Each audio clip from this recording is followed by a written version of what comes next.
இயேசு உங்களை நேசிக்கிறார். பிரியமானவர்களை, இந்த நாளில் ஆண்டவர் நம்மளோடு பேசும்படியாய் வேதத்திலிருந்து சில வசனங்களை வாசித்து இன்றைய நாளில் நாம் கற்றுக்கொள்ள வேண்டிய கர்த்தருடைய வார்த்தைகளை பார்ப்போம். ஆண்டவர் நம்மளோடு பேசுகிற வசனங்களை கேட்போம். அது நியாயாதிபதிகளின் புஸ்தகம் 13வது அதிகாரம் 2வது வசனம் இப்படியாக சொல்லப்படுகிறது. அப்பொழுது தான் வம்சத்தானாகிய சோரா ஊரானான ஒரு மனுஷன் இருந்தான். அவன் பேர் மனோவா. அவன் மனைவி பிள்ளை பெறாத மலடியாய் இருந்தான்.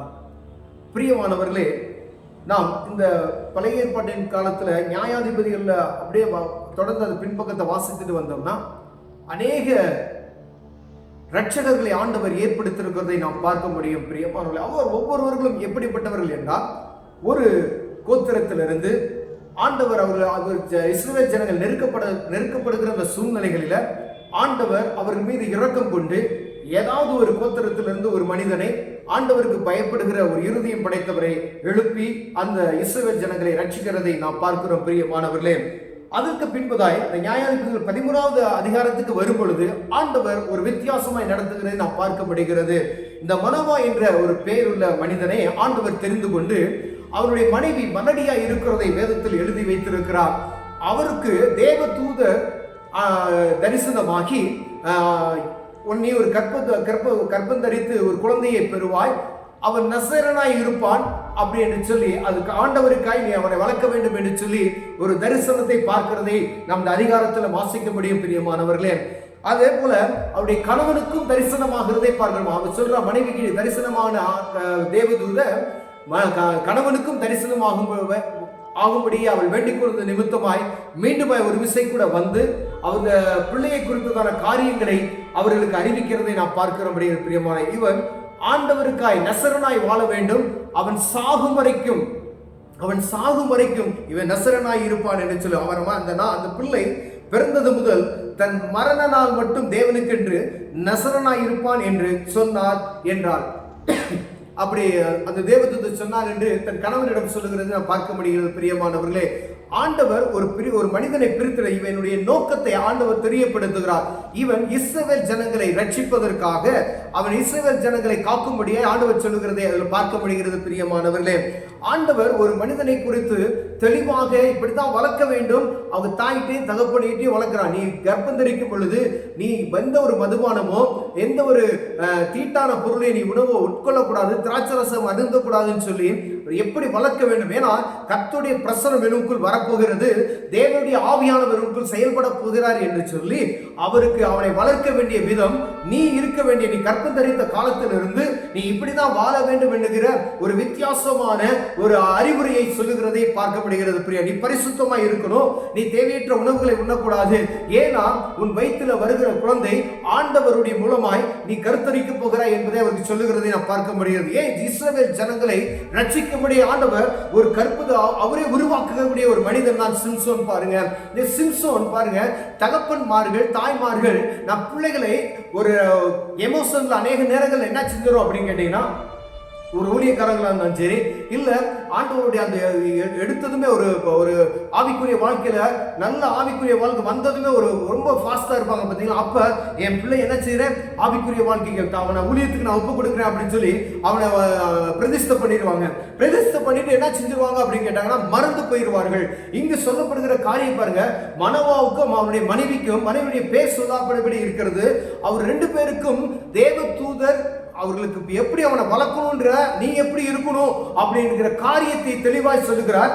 பரிசுத்த ஆவியானவரே கடைசி வசனம் அந்த அதிகாரத்துல, அவன் சோராவுக்கும் எஸ்தோவுக்கும் நடுவில் உள்ள தானின் பாளையத்தில் இருக்கையில் கர்த்தருடைய ஆவியானவர் அவனை ஏவ துவங்கினார்.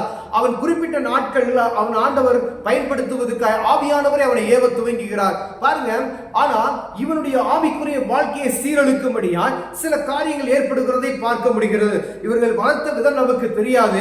வேதத்தில் சொல்லி இருக்கிறது, நீங்க பரிசுத்தமாய் வாழணும், இவன் நசரனாய் இருக்க போகிறான் என்று ஆண்டவர் சொல்லிவிட்டார். பிரியமானவர்களே, இதே காரியங்களை நம் வாழ்க்கையிலும் செய்கிறோம். ஆனா எப்படி நம்ம பிள்ளைகளை ஆண்டவர் என்று பிரதிஷ்டை பண்ணிவிட்டு மறந்து போகிறோமோ, அதே போல இவர்கள் மறந்து விட்டார்களா என்பது தெரியல. பாருங்க, ஒரு தனிப்பட்ட உலகத்தில் இருக்கக்கூடிய மனுஷனுடைய கடந்த நாட்கள் நம்ம தியானித்தது போல அந்த நம்முடைய கண்கள் இந்த உலகத்தின் இச்சையை நோக்கி பார்க்கிறதை போல ஆண்டவருடைய நம்ம ஆண்டவருடைய பிரசன்ன நமக்குள் இருக்கும் பொழுது பாதுகாக்கப்படும். ஆனாலும் உலகத்தில் கர்ஜிக்கிற சிங்கம் போல அலைகிறவன் நம்மளை விழத்தள்ளும்படியே அநேக நம்ம பார்வைகளை திசை திருப்புகிறது நாம் பார்க்க முடியுது. பிரியமானவர்களே, பாருங்க, இந்த இடத்துல இந்த சிம்சோன் என்ற மனிதன் ஆண்டவருடைய பிரசன்னத்தின் நிமித்தமாய் வந்தவர். இவனுக்கு ஒரு உலகத்தினுடைய இச்சையை நோக்கி பார்க்கக்கூடிய ஒரு சூழ்நிலை வருகிறது. அவன் அந்த ஒரு திம்னாத்துக்கு போகிறான், அங்க ஒரு பெண்ணை பார்க்கிறான். உடனே என்ன செய்யறான் பாருங்க, அவங்க அப்பா அம்மா அவன் என் கண்ணுக்கு அழகாய் இருக்கிறான் சொல்லுகிறது நாம் பார்க்க முடிகிறது. அதுக்கு பின்பதாய் ஆண்டவர் பெலிஸ்தரை முறியடிக்க முடியாத சில காரியங்களை சொல்லுகிறதை பார்க்க முடியும். ஆனா அவன் சொல்லுகிற வார்த்தை, என் கண்ணுக்கு அவள் அழகாய் இருக்கிறாள், அவளை கொல்ல வேண்டும். அவங்க அம்மா அப்பா சொல்றாங்க, இதெல்லாம் இல்ல தம்பி, இப்பெல்லாம் செய்யக்கூடாது அப்படின்னு.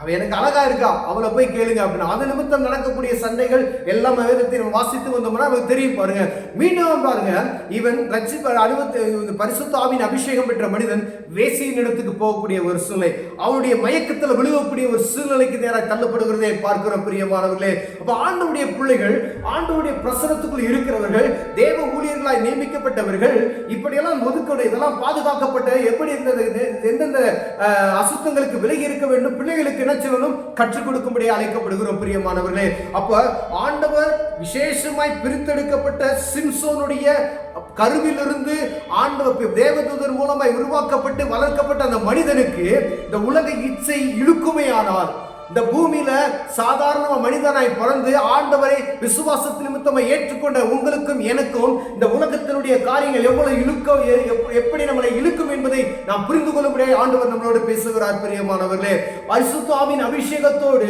கருவில் இருந்த மனிதனுக்கே இது ஒரு பிரச்சனை என்றால், இந்த பூமியில வாழ்ந்து கொண்டிருக்கிற நார்மல் மனிதனாய் நாம் வாழ்ந்து கொண்டிருக்கிற இயேசுவை அறிந்து கொண்ட நமக்கு அநேக போராட்டங்கள் இருக்கும் என்பதை மறந்து போகாதபடி எச்சரிக்கையாக இருக்கும்படி ஆண்டவர் நம்மளோடு பேசுகிறார். இந்த காரியத்தில் நாம் எப்படி நடந்து கொள்ள வேண்டும் என்பதை நாம் கவனமாக இருக்க வேண்டும். நம்முடைய கண்ணின் பார்வை, நம்ம இருதயத்தின் நினைவுகள், இவைகளுக்கெல்லாம் நம்ம எச்சரிக்கையா இருக்கும்படி ஆண்டவர் நம்மளோடு ஈடுபடுகிறார். பிரியமானவரே, அதே போல நம்ம பதஸ்தப்பத்து பிள்ளைகளை ஊழியத்துக்கு ஒப்பு கொடுக்கிறேன்னு சொல்லிட்டு மறந்து போன தேவையில்லாம நம்மளே பதஸ்தப்பட்டுகிறது, ஐயோ ஊழியத்துக்கு ஒப்பு கொடுக்கணும் அப்படின்னு.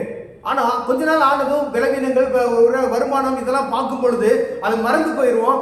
பிள்ளை என்ன, ஆனா ஆண்டவர் அதை நோக்கி கொண்டே இருக்கிறவராய் இருக்கிறார், ஆண்டவர் அதை கவனிக்கிறவராய் இருக்கிறார். சில கஷ்டங்கள் நமக்கு வரும் பொழுது ஏதாவது ஒரு ஊழியக்காரங்க சொல்லுவாங்க, அப்பதான் நமக்கு அந்த நினைவு வரும். பிரியமான, அதே போல ஏதாவது ஒரு ஊழியத்திற்கு போயிருப்பீங்க, ஏதாவது ஒரு மீட்டிங் நீங்க போயிருப்பீங்க, அங்க ஆண்டவர் ஒரு விசேஷித்த விதமாய் ஆண்டவர் உன்னை பிரித்தெடுக்கிறார், ஆண்டவர் உங்க பிள்ளைகளை பரிசுத்தப்படுத்தி அவரை ஊழியத்துக்கு அழைக்கிறார் என்று தீர்க்க தரிசனமாய் யாராவது ஊழியக்காரர்கள் சொல்லுவார்கள். பரிசுத்த ஆவியின் அபிஷேகத்தோடு ஆண்டவருடைய வார்த்தையை சொல்லும் பொழுது நம்ம அதை கேட்குவதற்கு கவனம் உள்ளவர்களாய் அந்த வார்த்தைகளை செவி கொடுத்து அந்த வார்த்தைக்கு நம்ம அடிபணிந்து பிள்ளைகளை வளர்ப்பதில் ஜாக்கிரதை உள்ளவர்களாய் இருக்கும்படியே ஆண்டவர் உங்களோடு என்னோடு பேசிக் கொண்டிருக்கிறார். பிரியமானவர்களே, ஒருவர் அப்படிப்பட்டதான சூழ்நிலை நமக்கோ உங்களுக்கோ எனக்கு வந்திருக்குமே, அவர்களை பார்த்து கொண்டிருக்கிற அன்பு சகோதரனை சகோதரியை, நீங்க ஏதாவது ஒரு மீட்டிங் போயிட்டு உங்க பிள்ளையை குறித்து ஆண்டவர் ஒரு தீர்க்க தரிசனம் சொல்லியிருக்கலாம், இல்ல உங்களை குறித்து ஒரு தீர்க்க தரிசனம் சொல்லியிருக்கலாம். அப்படி சொல்லியிருந்தா நீங்க வளர்க்க வேண்டிய விதம் எப்படி இருக்க வேண்டும் என்று வேதத்தில் வாசித்து அறிந்து கொள்ளுங்கள்.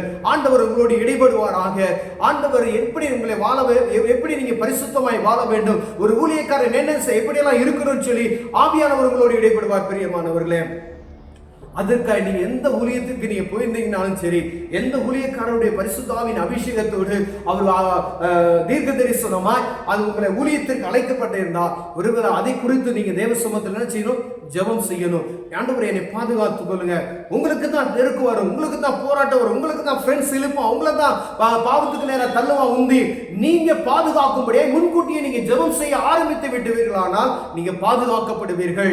பாருங்க, கடைசியா சிம்சோனுடைய நிலைமை என்ன, கண் பிடுங்கப்பட்டவனாய், தேவனுடைய அபிஷேகத்தை இழந்து போனவனாய் மரித்து போனதை நாம் பார்க்க முடியாது. ஆண்டவர் அவன் அழைத்த நோக்கம் வேறு, ஆனா தேவனுடைய அபிஷேகம் இருந்ததாசி அநேகரை அவனை கொண்டு விட்டு அவனும் மறித்து போனதை நாம் பார்க்கிறோம் பிரியம். ஆனால் உங்களையும் என்னையும் அப்படி அழைக்கவில்லை. இந்த வானத்தை பூமி படைத்த சர்வ வல்லமையுள்ள தேவன் இந்த தேசத்து மக்களுக்காய் அநேக ஜனங்களுக்கு ஆத்ம பாரத்தை நீக்கும்படி, ஆத்ம தாகத்தை நமக்கு உண்டாக்கும்படியாய், இயேசு கிறிஸ்துவின் அன்பை சொல்லும்படியாய் உங்களையும் என்னை பிரித்தெடுக்கிறார், வெளித்திருக்கிறார் என்பதை மறந்து போகாதபடிக்கு கவனமாய் இருக்கும்படி ஆண்டவர்களோடு பேசுகிறார். பிரியமானவர்களே, கண்களை மூடி ஜெபம் செய்வோம். அன்பின் தகப்பனே, ஆண்டவரே, அப்ப அந்த ஊழியத்தின் காரியத்தில் கவனமா இருக்க எங்களுக்கு உதவி செய்யுங்க.